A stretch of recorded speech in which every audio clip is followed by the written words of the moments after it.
Our world is in a constant state of flux. Continents drift, climates shift, populations of all living things move and change. Humanity is no exception. In the ancient lands of Europe, a remarkable demographic story is unfolding. It is the story of its growing Muslim population, not a sudden event, a gradual process like a river carving a new path. Understanding this change is important. It helps us see the world as it is becoming.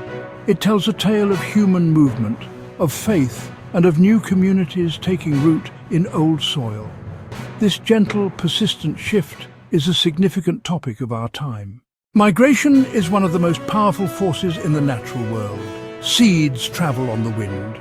Humans have always moved in search of new horizons. Since 2010, migration has been the single most significant factor in the growth of Muslim communities in Europe. Some are refugees, fleeing conflict and instability in their homelands, Syria, Iraq, Afghanistan. Beyond the great journeys of migration, there is another more subtle force at work.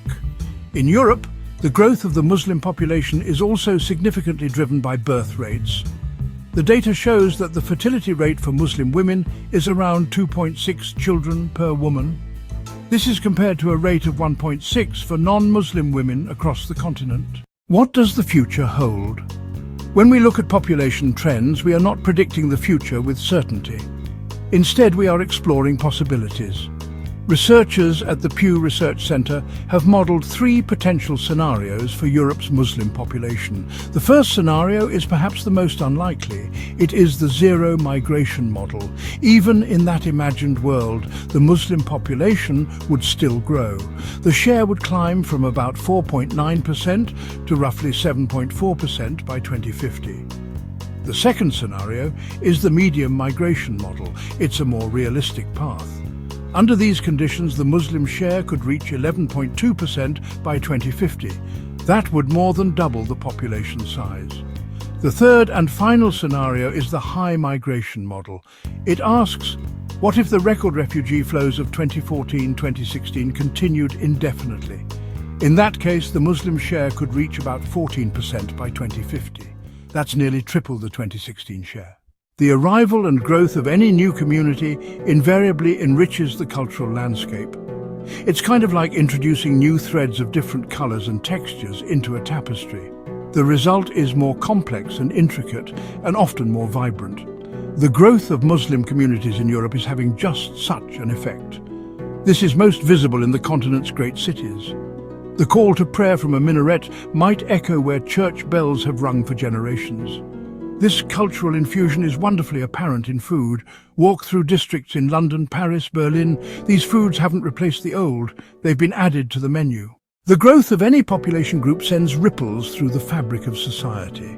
The changes are not just cultural, social, economic. They often take on jobs in sectors like construction, hospitality, healthcare, agriculture. However, challenges exist. New arrivals, particularly refugees, may face difficulties finding work matching skills and experience. Overcoming these challenges requires investment in language training, education, integration programs. The presence of a growing Muslim population can spur new economic activity. Rising demand for products and services, halal food producers, Islamic finance institutions. This creates new markets and entrepreneurial opportunities. The halal economy is a growing sector, creating jobs and contributing to growth. The process of different peoples learning to live together is perhaps the most delicate and important aspect of this entire story. This is the challenge of integration. It is a two-way street. For many Muslims in Europe, this means navigating a dual identity. They are at once French, German, British, and also Muslim.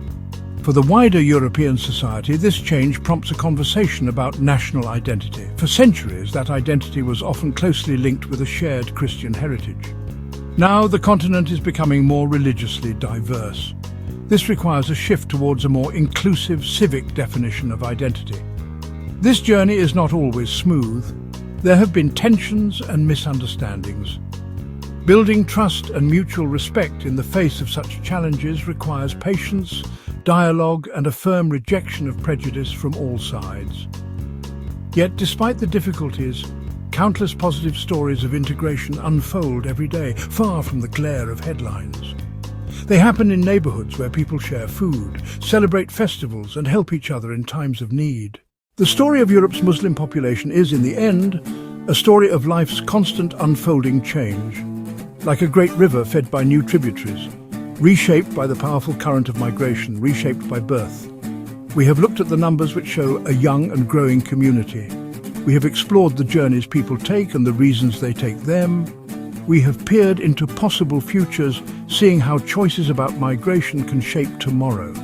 This is not a phenomenon to be met with fear, but one to be understood with calm observation. The effects of this change are all around us. New foods we eat, the music we hear, new buildings that grace our cityscapes. They create a richer, more complex cultural tapestry. This demographic shift brings social issues, it brings economic issues, it brings challenges, it brings opportunities. It pushes us to ask questions about our identities. It pushes us to ask about the values we share. The Europe of 2050 is not yet built. Its demographic composition will result from global events, national policies, millions of individual human choices. Understanding these possibilities lets us have a more thoughtful, informed conversation about the future we wish to create. It will be more diverse than the past and holds potential for vitality and innovation if managed with wisdom and empathy. Ultimately, the human story is one of adaptation. For millennia, we have moved across the globe. We have settled in new lands. The river of humanity flows on, constantly changing, constantly renewing itself. Our task is not to halt the river. It is to learn its currents, to navigate its waters with skill and understanding, and to ensure it flows towards a future of mutual respect and shared prosperity for all who live along its banks.